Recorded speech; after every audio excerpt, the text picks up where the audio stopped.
Okay, thanks. Kista, thanks a lot for joining us tonight. So, just to sort of explain the interview, we're here to talk about, obviously, your album, Songs from the Sea's Edge, there it is. I don't actually know if there's any copies available on your Bandcamp. I think they've gone, haven't they? Is it sold out, or...? There's still a few left on the Big Cartel. I've got a box left, and there's still quite a few available in record shops all over the world, like Vinyl Digital, Jet Set, HHV, Juno and stuff like that. So it's still accessible to get, mate. So yeah. Cool. So we just wanted to explore kind of like the album and your inspirations. Process you went through and making it, and then the theme with all of these interviews that we've been doing with people is about digging for records as well. So I know you've got a long history and a pretty impressive collection, I think. Yeah. I've got records all over the place, mate. You'll have to interview me another time for me to tell you where they all are. Yeah. But yeah. Cool. Okay. So what was talking about digging? What was the first record that you bought that sort of got you deep into digging, or was there a specific record where you sort of, like a lot of people have obviously they're into hip hop and then they've got something that sort of clicks and you think, oh, hang on a minute, so that's where that sample came from, and this is how this, did it change from listening to hip hop to actually digging for the genres of music that's hip hop's built on, or were you into funk and soul first, or how did it come about? No, I think personally for me it was a case of obviously I got into hip hop probably when I was really young, in the late 80s, but I was quite young because I used to go through to Cardiff and stuff, because that's where all my family come from. So I got into like maybe like everybody else, like the electro LPs on Street Sounds and stuff. But obviously, as I got a bit older, I started getting into, all the like the Marley Marl stuff and, the 45 King. And I think, obviously, that's kind of where I was like, what's that sample? Where did that come? And I think pretty much like everybody else did, like obviously learning, obviously it was different back then to what it is now with the internet, because as you know yourself, you had to just go all over the country or all over the world, wherever you were, and finding record shops. So yeah, it was a bit like that really. I don't think I have any like records I'm thinking that got me into it. I think it's just a process over time. Mostly for me, it would have been like the early 90s was when I really started getting into like hip hop records, because I was a graffiti writer before, and I've always liked the music, but I think I'd say around 93, 94 was when I really started getting into hip hop and stuff, and finding out what the samples were and things like that. Yeah, that's a massive year. I mean, 93 and 94, the amount of albums that came out is unbelievable, isn't it, around that time? Yeah, I mean, just there's so many, and I think that's what, obviously, for me, it was things like, De La Soul, Tribe Called Quest, Beat Nuts, Pete Rock, Gangstar, all them type of things was what really got me into it. But to cut a long story short, when I used to buy the 12 inches and stuff, I always used to love flipping and playing the instrumentals. I think that was, like especially people like Buck Wild and stuff. I used to love his remix, for instance, like Funk Dubious Rock On. That and like I just loved listening to the beats as well. And obviously, of course, I love the ones with the MCs on, but sometimes I used to get a cassette tape and just record all the instrumentals from different rap 12 inches and make my own kind of like compilation of just instrumental beats and stuff. So yeah, it was pretty much like that, yeah. Yeah, it's interesting. On this similar, so I always hear the production first. So to be honest with you, obviously I appreciate good lyricism and a good MC, but if I can't get on with the production, I can't listen to a lot of stuff. Yeah, I'm completely the same. You know, I'm to be honest, I'm a sucker for that like soulful, jazzy sound, which I did when I made the Collecting Dust album with Glad to Meet You. It was kind of, that's the type of sound I like and stuff like that. So that's why I was always been a De La fan, Tribe Called Quest, you know, all the stuff that yourself is into as well. You know, that type of vibe. And I think, you know, and don't get me wrong, sometimes I like a little bit of the more rugged stuff, but I'm very selective. Me, it's more like that chilled out type of yeah. At what point did you start producing, making your own things? To be honest with you, I dropped my kind of first 12-inch back in '97, I think, and that was called Organic Pulsation. But that was just made with 2 turntables, because at that time I was really into scratching and stuff like that and DJing. And but it wasn't really until the 2000s that I started to you know, make beats. I put out the Talk with God 7-inch that I did with Tablique from Mass Pike and obviously a few other things and that. But yeah, I'm kind of like, took me a while to get into it really, because I was always into graffiti and I just kind of made beats just kind of as a hobby. You know, I just enjoyed like sampling and chopping up beats and things like that. Yeah, it wasn't really something that I really wanted to do until I got a lot older really. I started to, you know, I think obviously graffiti was my first love and still is, but obviously the music side has you know, taken over. Cool.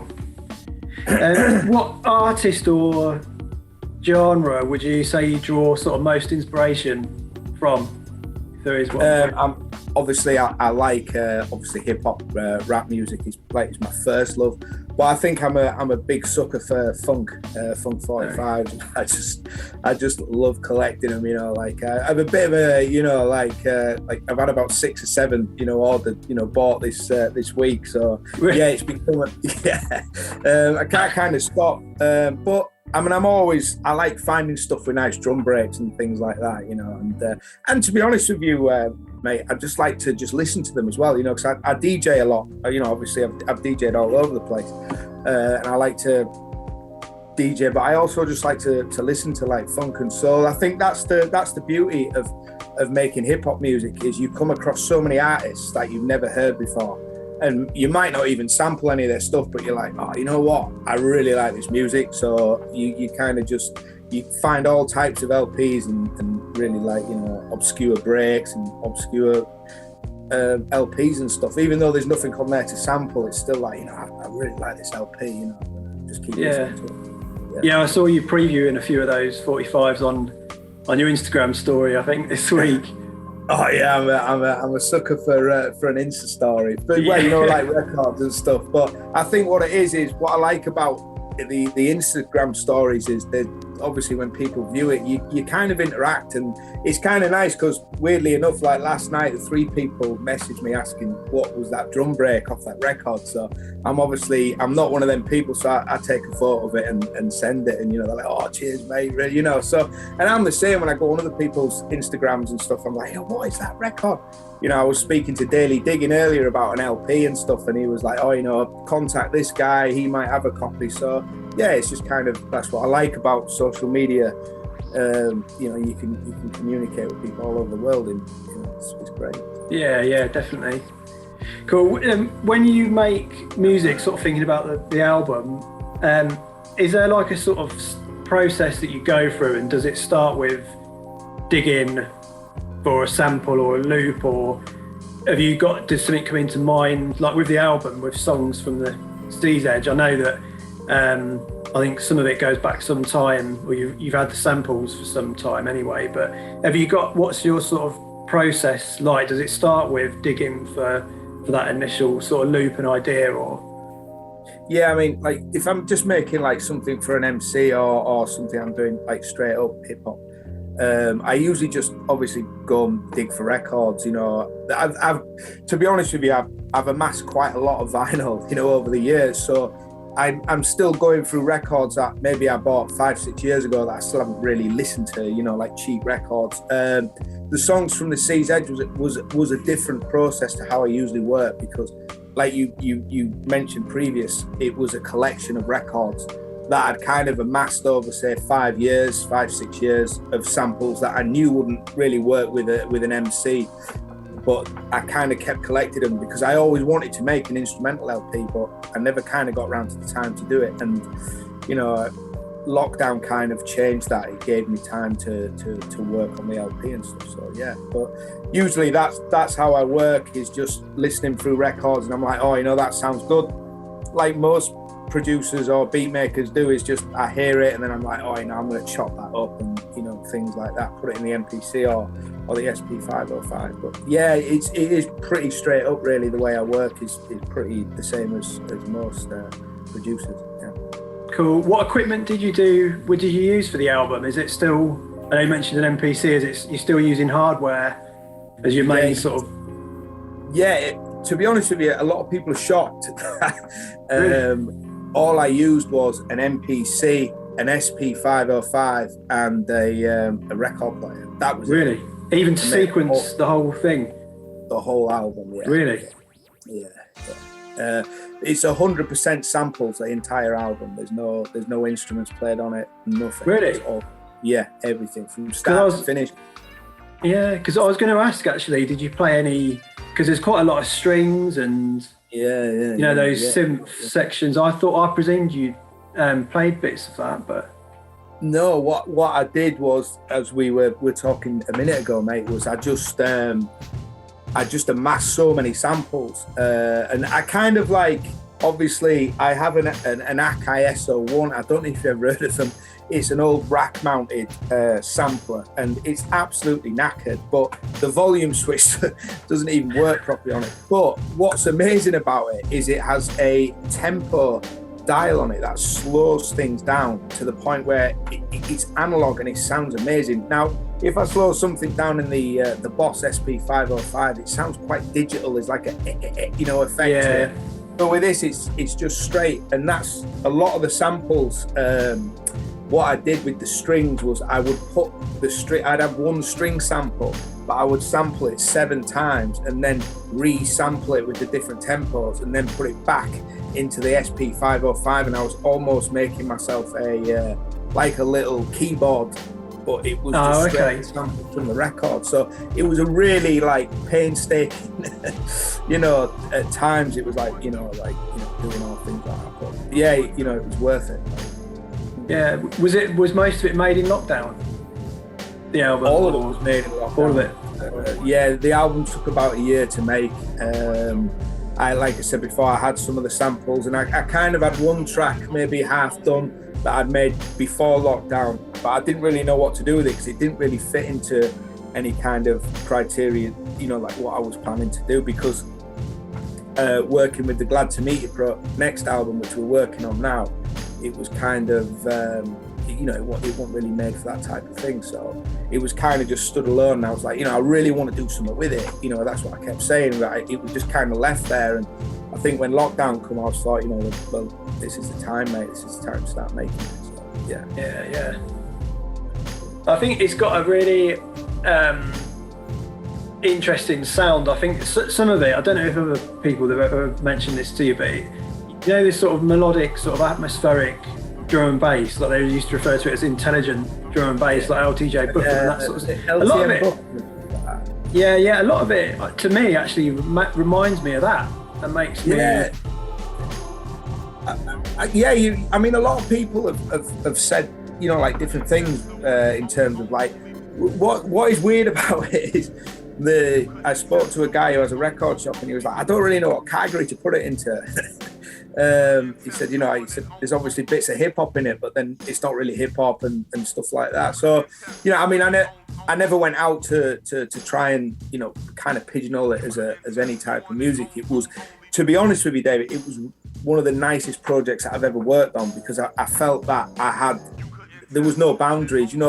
Obviously, yourself, when you're working with an MC, you obviously have to make the music to either suit his vocals or kind of suit that sound that he's used to. So you kind of restricted in your creative flow and stuff like that. But obviously, when you get the time to make something for just yourself, I kind of like it, because I got the chance to branch out and do a few different things that I never had the chance to do before, type of thing. So Yeah. I was going to say, yeah, about the sort of pigeonholing it. It probably naturally will get referred to as an instrumental hip hop album, but I'm not sure. I don't know if it is. Do you know what I mean? It's No, just, you know, and why do you don't need to categorise stuff. Obviously, someone in a record shop needs to put it somewhere, but True, yeah, true, yeah. It was just out on its own in the shop on a list, unknown type thing. No, but I know what you're saying, and I kind of like, obviously, I don't know about yourself, but growing up, if it wasn't hip hop, I like to listen to a lot of like John Carpenter soundtracks when I was younger, and I used to like watching sci-fi films. And where we live, there's a lot of Cold War relics about. Like, you know, we've got one of the biggest listening posts on Earth and more, and we've got things like that, you know. And so it's always had this, like, you know, I've always had this thing with like frequencies and radars and stuff when I was a kid. And, you know, growing up, you know, right where we were, there's like 3 or 4 like things that were, you know, to do with the army, and, you know, all like listening posts and radars and stuff like that. And I kind of wanted to do something that was, you know, with living next to the sea, and I'm always out walking in the countryside near the sea, and you know, so I don't know, I just wanted to do something that was different, and yeah, it was a really enjoyable, you know, process to do it. Yeah, I picked up on the speech from the film samples is quite sort of thinking, I wonder what that is, because I personally didn't know, I didn't recognise, or I didn't know where they were from. I was thinking that's quite, I was wondering where you got those from. So it's mainly John Carpenter. There's at the end, Stampede Reprise, there's one there, and then I think the channeling number 1, I think on side A, there's a little sample off the Fog where the weatherman's, you know, like tapping on the radar thing in his thing because it don't work properly. And just like little bits, and weirdly enough, to on the record itself, you know, on the run out, there's the etching. Yeah. And there's a quote from the Fog. The film etched into the record. There's only a couple of people that have found out about that, but it's there. So if you'll see it if you put your copy to the light later on, you'll be like, oh yeah, there it is. So just little things like that. Like I say, it was kind of a personal thing of all my influences and things that I loved when I was a kid. You know, it's daft stuff like the X-Files and that. When I was a kid, I used to just sit and love and watch that program, and John Carpenter films and all types of things like that. You know? Yeah, I think that's probably where that drum and bass sound, that sort of futuristic, I reckon that's where that feeling comes from. But yeah, even that I guess the graphics on the back as well is a kind of you know, nautical sort of like feel radar. to it. That radar, yeah. But Mr. Crumb did that for me. So obviously it was Daryl, who was Mr. Crumb, pardon me, who was behind the album, and he just worked wonders. I mean, this is what I loved. I mean, I think the artwork plays a major part in the sound and the look. I sent it to Daryl, you know, some ideas, and I took the photograph on the front and the photograph in the gatefold. But obviously Daryl, you know, added effects and stuff to it and made it look fantastic. And every time with Daryl, when I ask for something, he always nails it. Like, yeah, he's just, and to be honest with you, he is like a major part of Soundweight. You know, he's a good guy, good friend, and but also it's like obviously you've seen what he does with the Azure and Bombay 45s. You know, he just you know, he's a genius when it comes to the graphics, mate. Yeah, for sure. And then it's a proper sort of headphones type of album. Did you set out to kind of make with that in mind, that it was going to be quite sort of deep, or did you just start creating one track and then moved on to the next and it just sort of went on that sort of track? Or no, I had a plan. Well, not a plan like in terms of like how I wanted it to sound, but what I wanted to do was when I was younger, my dad was he got me into all types of music. He had a good vinyl collection, not big, just nice and ample, but he had things like, you know, he was really into Jimi Hendrix, he was really into Led Zeppelin and Pink Floyd, Dylan, Cash, you know, all that type of stuff. But when I was a kid, we used to have an hi-fi in the living room, and mum and dad would watch TV, and I used to put the headphones in the big hi-fi. And I would have been about 12, 13. I listened to Dark Side of the Moon, by Pink Floyd. And I really liked concept albums. As I got older, I kind of love the idea of an album being like, all one. And what I did do with Songs from the Sea's Edge was I wanted to kind of make it as a concept album. So if you do listen from start to finish, there's samples which come back and forth. Like track 2, for instance, End Credits, that reappears at the end, but I've kind of changed it to almost like a reprise, and there's quite the same sonar sounds. And I think when End Credits end, I'd draft a sample into Return to White Nab and use that through the track to try and blend it all together. That's what that was my aim, and that that was the idea, was to just make it into one piece, so you play it from start to finish.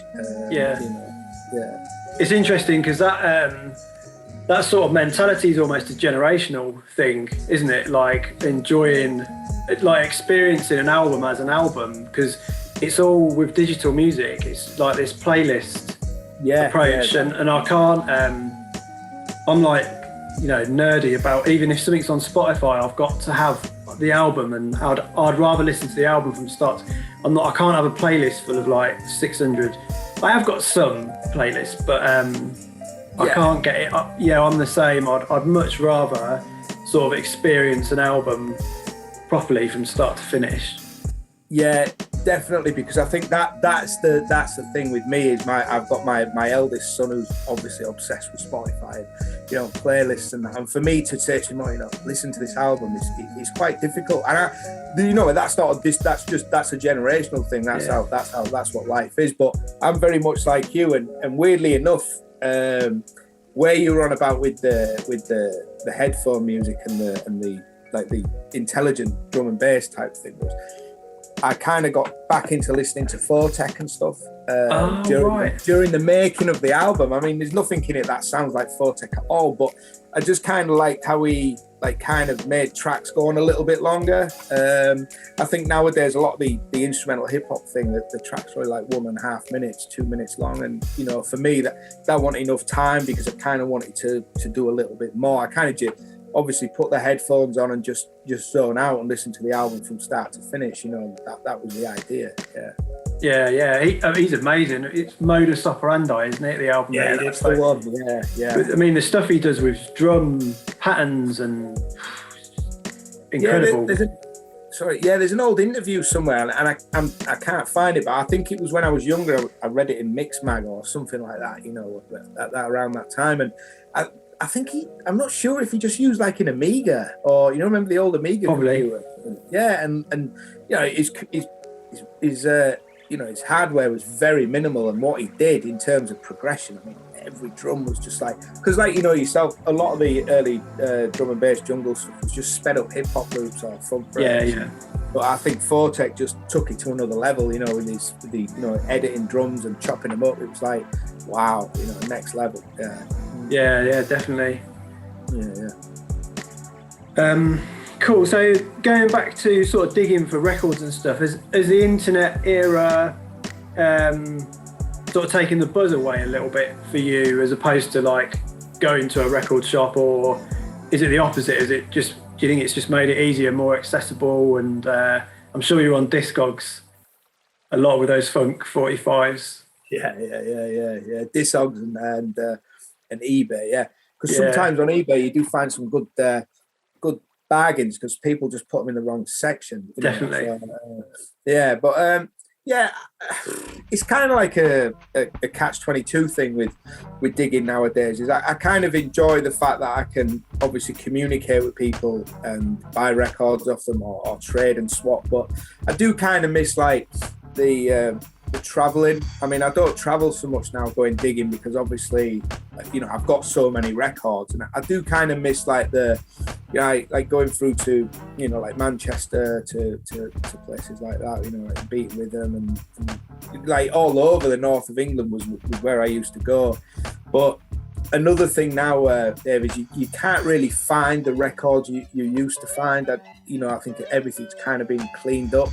You know, like years ago, I mean, I remember going to a charity shop in Brid in the mid-90s, and it was just full of like KPM library records, and you know, for like 50 pence and 25 pence, you know, and some of them, you know, Alan Hawkshaw stuff, they're worth a fortune now, because obviously record shops get them and put them on their walls and sell them for, you know, or private collectors. So I think like the art of digging has changed a lot in the UK. I mean, weirdly enough, I was speaking to Dirty Harry, the beat maker, today on WhatsApp, and he lives in Croatia, you know, in the Balkans and stuff, and he's just unearthing so many, like, you know, Yugoslavian, you know, like breaks and stuff like that, and things like that. So, you know, like the UK, I think's been, you know, well, even like Matt says, you know, format, you know, he you know, he went to places like Poland and things like that. He was finding lots more obscure stuff. So yeah, it's you know, like I say, a lot of young kids now, they're really into sampling on YouTube and stuff. So, you know, they get all the samples off YouTube. And I mean, like that I'm not one of them purists who thinks it's wrong or right. You know, that's just what kids do. You know, if I was 16, I don't know how I'd look at it, or 16, 18, you know, you're not being able to get the samples that you know that we could get back in the day for next to nothing. You know, an 18-year-old kid's not going to be paying £75 for a KPM record when he can just, you know, rip it off YouTube. So it is like I say, it's a, you know, funny situation. Yeah, definitely. It's like the 45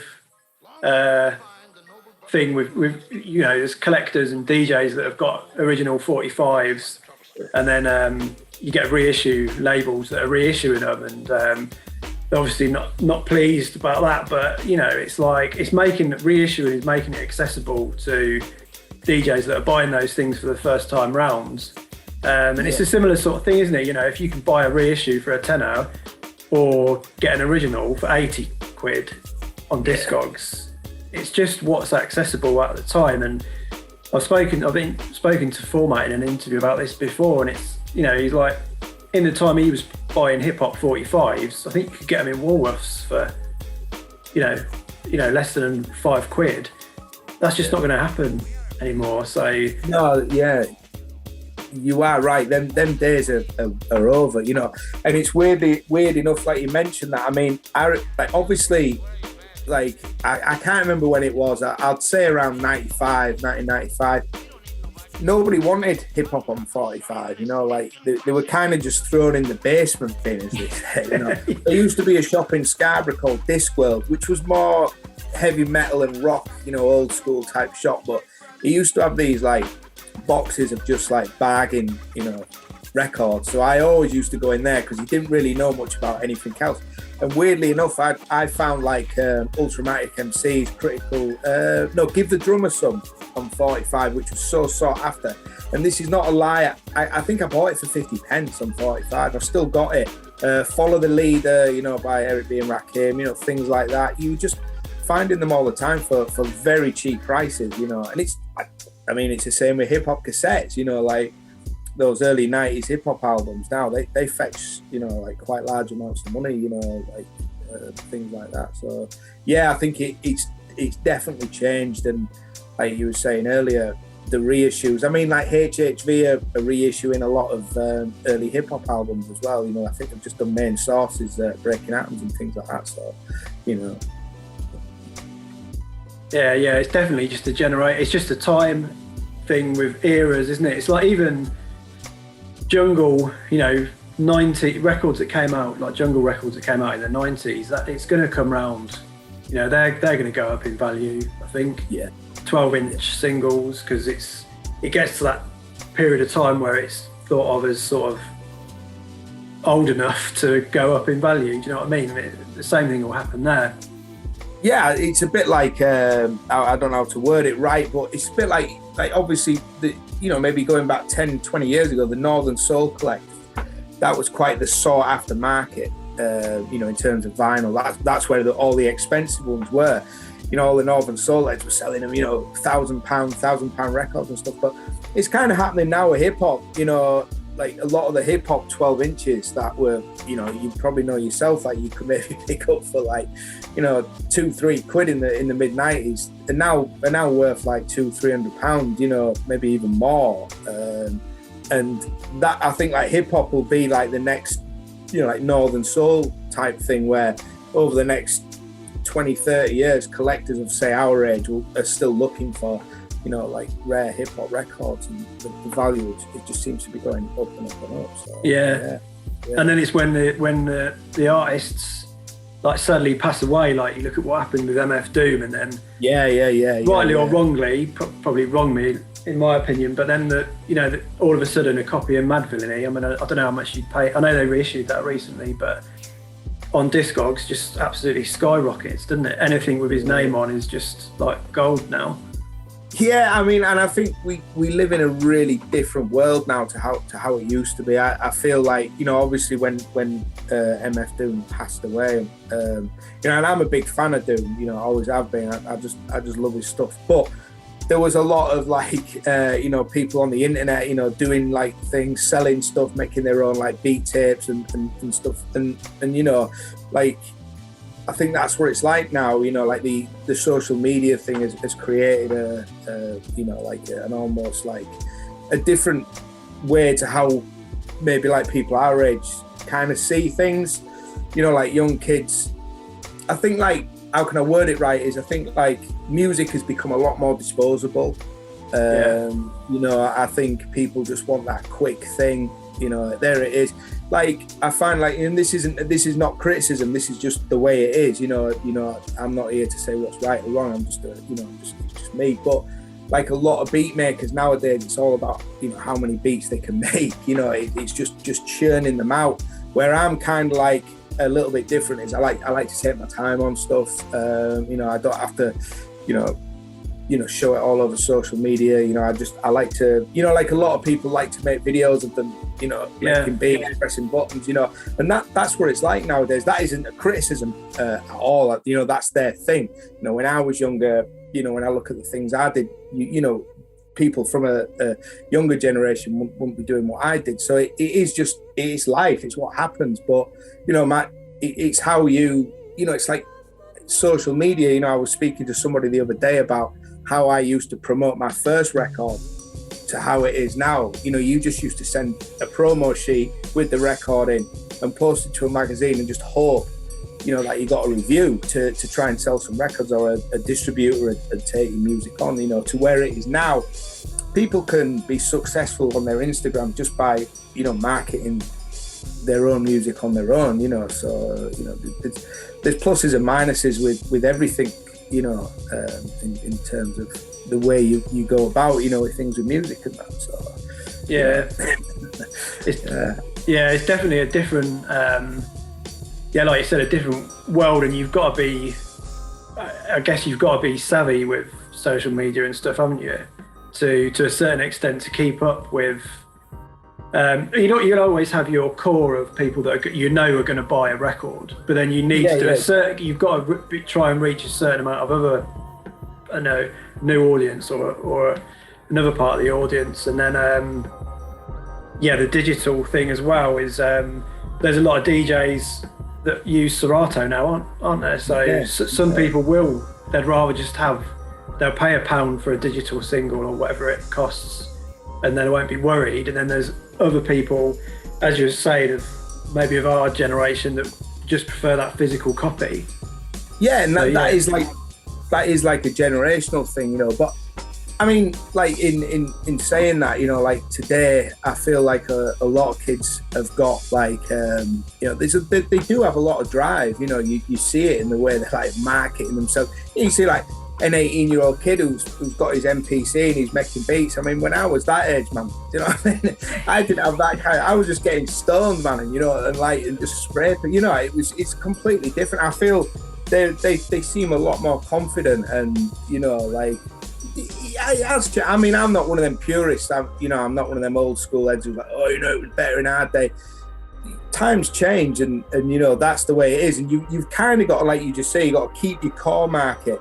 But you've also got to like try and branch out to all types of people, whether that's younger or older. You know, you can't just, you know, rely on something in the past, you know, to keep you going. You have to keep like evolving, and you know, you can obviously stick to what you love doing, like I've always done, you know, with the music and the graffiti, but you have to be a little bit like, oh, you know, I'm going to have to use social media a lot more, and like, you know, posting records up on Insta stories, which we were on about earlier, you know, that kind of keeps you in the loop with other people, and you know, you've got people asking you what that record is and things like that. Yeah, so it is a lot more of a different thing to how it used to be, when you just come home after a day at work, or you've been shopping and you just get in, you put an album on and you just lay on the bed or on your sofa and just listen to the album. And like you were saying, now it's like, you know, I've got to have playlists, you know, like my son, for instance, he does my nutting because we're listening to something in the car and he's just flicking through it. Do you know what I mean? I'm like, well, I like that, leave that one on. And he's like, oh no.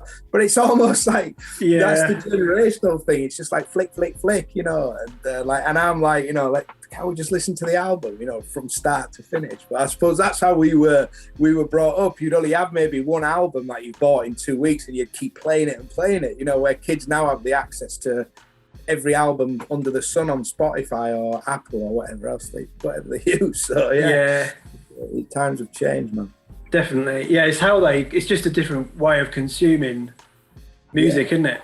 I guess. But the part that I can't get my head around is the collection, because part of it, being into music and on the level that we are, is collecting as well, isn't it? And that's what I just can't. And again, I'm not knocking anyone that has uses the digital format, because it definitely works for a lot of people, and I can see why as well. You know, if you're a DJ that's coming over from the States, for instance, you're not going to bring physical records anymore, are you? It's just all going to be digital. So it's definitely got its purpose, but I just can't get my head around that lack of a collection where it just exists on that playlist. You know, I don't know, it just hasn't got the same meaning.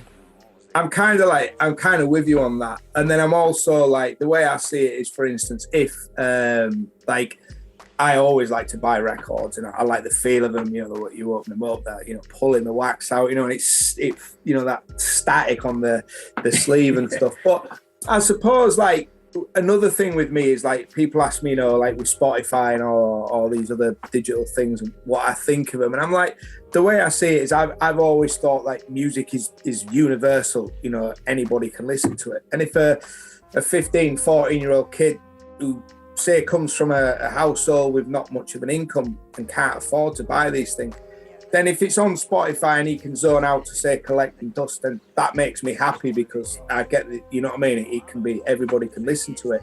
So I'm kind of like, I'm like a total collector addict, but then I'm also understand like people just like to, you know, listen to things digitally, which, don't get me wrong, what I do like about the digital thing is the fact that sometimes on Spotify, I can find albums that I've never heard before that have just come out, and then I'm like, do you know what? I'm ordering it vinyl, you know. So it's kind of like, sometimes I'll hear something and I'm like, oh, what's that? And, you know, my son will play it and I'm like, oh, I'm going to order that, you know. So yeah, I kind of use Spotify as like a reference for me, you know. I'm just like, oh, you know, I'm going to order a record by listening to it. But I'm not really, I think I've got a couple of playlists, like you said. I think that's it. And I think that's more from just like certain singles that I've liked over the years and stuff that I've kind of just turned into my own kind of like thing. So yeah, it has. Yeah, if you use it like that, you can sort of use it to get what you want out of it. Yeah, it's good. I think sorry, go on, mate. No, go on. I think we're kind of like that generation where you're like, you know, I think we just kind of use it as like a reference thing, or to listen to something, where the younger kids, they kind of use it as it's their thing, isn't it? You know, every day, like headphones in, listening to, you know, so, but hey, we're getting old, mate. Yeah. So in the collection then, what's your most treasured record, do you think? I would say it's probably not my most, you know, expensive, but I think I'd go for David Axelrod's Song of Innocence. But then I don't know. I don't really have I have quite a few. It's like when somebody says to me, "Oh, you know, what's your top 10 albums?" I'm like, yeah. Do you know what I mean? And then next year, I've reeled off 10, and I'm like, hang on a minute, forgot that. And I think with me, it's like I don't know about yourself, but I just love music to the point where I don't really have a favourite. I just have like a vast amount of different LPs that I love. Like for instance, the other day I pulled out the DOC's Nobody Does It Better. I don't think I've heard it for a good 5-6 years, and you know, I was just like, wow, you know, this album is just like, you know, I say it's Dre's best moment. A lot of people disagree, but I was into NWA, and I was, you know, like I was a kid and I didn't mind all the Eazy-E stuff, but the DOC's album, to me, he was a top lyricist, you know, from, you know, and I think, you know, Dre kind of added that raw sound to it. And I think it's a really underrated album. You know, I like listening to it the other day. I had it on in the car, weirdly enough, and I was just like, man, this album is just brilliant, yeah. Yeah, nothing like discovering something that you haven't heard for a long time. Yeah, I think that's my favourite thing is I've started obviously playing more records again, you know, and just listening to, you know, I've kind of obviously come off the digital thing, and I've got my deck set back up next to my computer, so I'm constantly putting new records on and stuff like that. But yeah, there's nothing better than listening to old albums and stuff, you know. Like I was putting a few up on my Instagram the other day, like I hadn't heard the Beatnuts album, you know, like Street Level for yeah, like early Funk Dubious. I was just forgetting how amazing Muggs' beats were.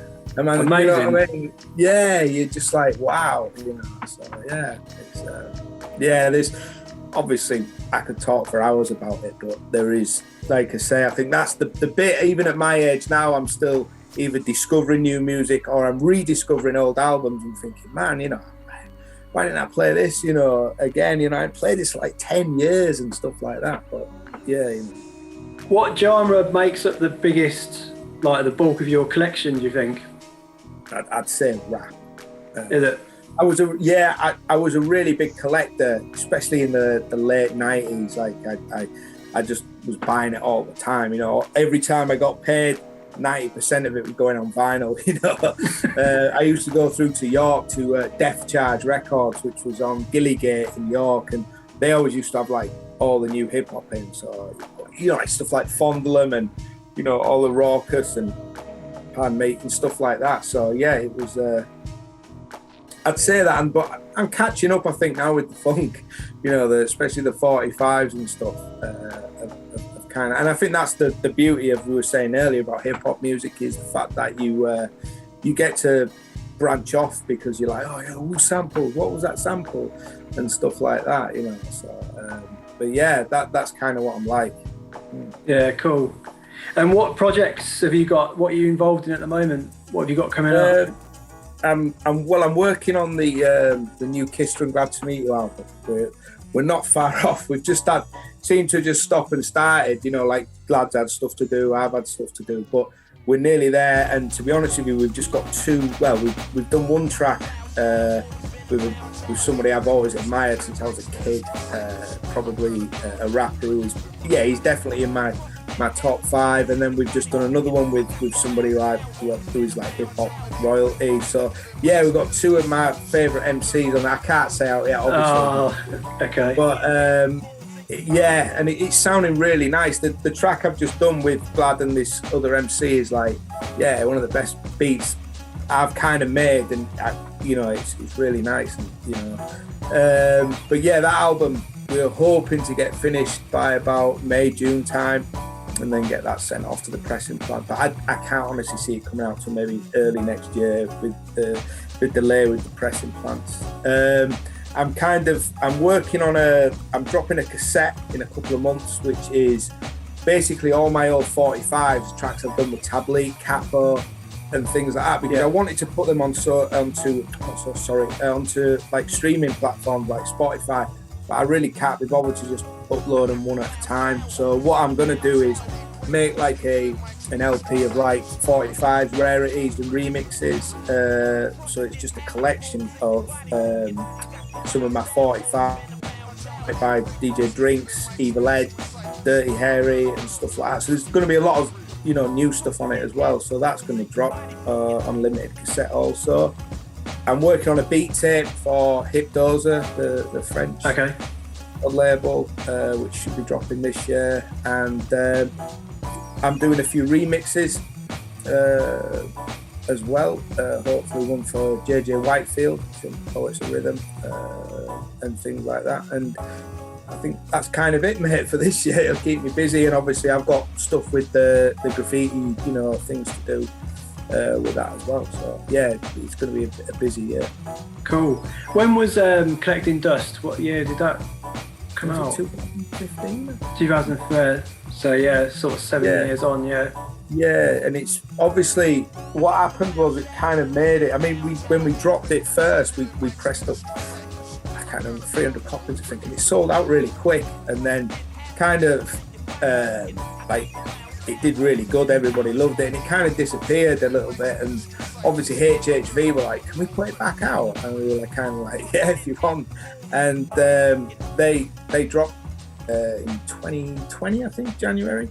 They brought it out on double vinyl, reissued it, brought it out with the instrumentals and stuff, and then. But yeah, it went crazy because we got one of the tracks on I think it was the jazz rap playlist on Spotify. And all of a sudden, we've got like something like, I mean, I don't know if it's a lot, but you know, 1.6 million streams or something. I think we've had, or 1.4, I can't remember.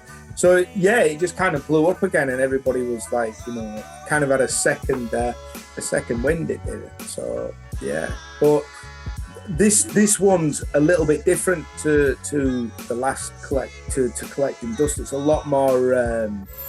It's very similar in terms of the sound is still like that raw hip hop, like, but it's a little bit more spiritual in terms of the way Glad's approaching it. So I'm really liking it because I've been able to add a lot more different samples than just like horns and stuff. I'm really looking forward to dropping it. So I think it's probably my best work in terms of production. I've spent a lot of time just, you know, like piecing it together, and obviously with the two of my favourite rappers who I've always like looked up to when I was a kid who are on it as well, it kind of made it a bit more special and stuff. So sounds amazing, mate. Yeah. Are you going to try a video? Because obviously the Nouns and Verbs video was killer. So good that. Yeah, that was really funny. That it's such a simple idea, but it's just so good. I can't because I came up with the idea. And I can't remember what made me come up with it, but I think it was, I was trying to think, you know, what can I do for a video? You know, I can't go over to Arizona, you know, and make a video with Glad. So I just started thinking, you know, I really like Nouns and Verbs, the track. It was kind of a nice one to kind of introduce the LP and stuff like that. But I just started messaging everybody saying, look, can you send a photo of you holding, like, you know, Nouns and Verbs signing that? And not one person declined. It was like, you know, everybody from Mr. Thing, Format. But I kind of knew them anyway. It wasn't like I was this stranger just hitting them up saying, hey, do you want to be, you know, I want, like, but everybody kind of done it. And it was kind of funny because, like, weirdly enough, Mac McRaw put a picture. Yeah, he did, didn't he, on Instagram? Yeah, you've seen it. So that was like, oh. So what I did was, obviously I was trying to get this Zoom thing sorted with camera. So I thought, you know what, I'm going to watch that video, and I put it on, and I was like, man, yeah, it made me laugh looking at, you know, all the people that were on it and stuff. But yeah, it was, I really like that idea. And do you know what's even more funnier is I made it on Windows Movie Maker. That's really, yeah, it's like the worst video editing thing you can imagine. And I just sat there, you know, putting them all together because, you know, making videos is not my strong point. But yeah, it worked. So, yeah, definitely. Very funny. Cool. So, and is that just going to be LP format? Sort of, it will just come out just on the vinyl. No singles first of. I think we're just going to go for the. I think what we might do. Obviously, I have to run this through with Glad and stuff. But what we most likely will do is just drop the LP and maybe drop a single, a digital, you know, make a video and stuff like that. It's just obviously with the pressing plants and the time it's taking, you know. Kind of have to be a bit savvy now, as I have to be with the Soundweight label and stuff. I have to make sure that, you know, that I'm sending off chunks I've just sent 3 releases to the pressing plant about 2 weeks ago, weirdly enough, and that, because I need to make sure that I've got them in stock before I start, selling them. Like I did last year, I had the Omas LP, then the Jure and Bombay, and then mine. So that's how I did it. So I kind of got them out, and I'm gonna have to do that again. So. But with the Glad to Meet You and Kista LP, I think we're just gonna drop the LP. I think we're gonna put it out on cassette as well and stuff. But yeah, I'm really, really excited to drop it, and like really looking forward to get it out of the way, man. It's kind of like just being on my shoulder for about 5 years. Yeah, we need to get it sorted, we need to get it done, but we're working on it now, and yeah, it won't be long. Cool. All right, thanks, man. So yeah, in the meantime, then, so there's copies of the songs from the CZ. Did you say on your Big Cartel? Big Cartel, Soundweight Record. And if you're all over the world, in Europe and stuff, it's available. It's available in a lot of record shops, from like Juno to Rare Kind, HHV, Jet Set. There's quite a lot of stores in France stocking it as well.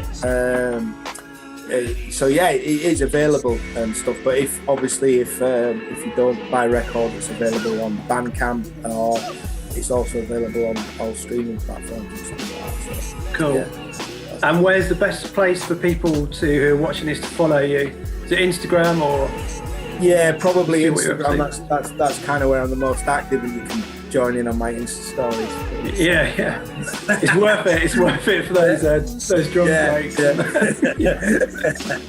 But yeah, it's just Kista, Kista on Instagram. But yeah, that's where I mostly hang out nowadays. Just posting up. Yeah. Nice one. Okay, thanks a lot, mate. Thanks a lot for your time. Mate, my pleasure.